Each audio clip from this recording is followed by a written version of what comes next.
The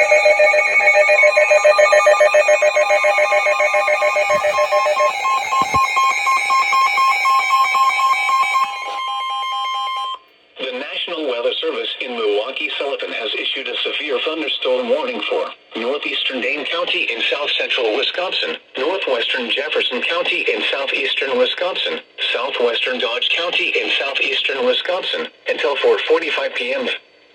At 3:57 p.m., a severe thunderstorm was located over Marshall, moving east at 20 miles an hour. Hazard, 60 miles an hour wind gusts and quarter-size hail. Source, radar indicated.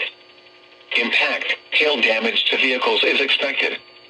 Expect wind damage to roofs, siding, and trees. Locations impacted include Marshall, Waterloo, Hubbleton, and Deonsville. Remain alert for a possible tornado. Tornadoes can develop quickly from severe thunderstorms. If you spot a tornado, go at once into the basement or small central room in a sturdy structure.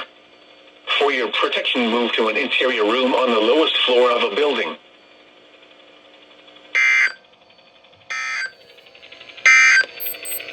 A severe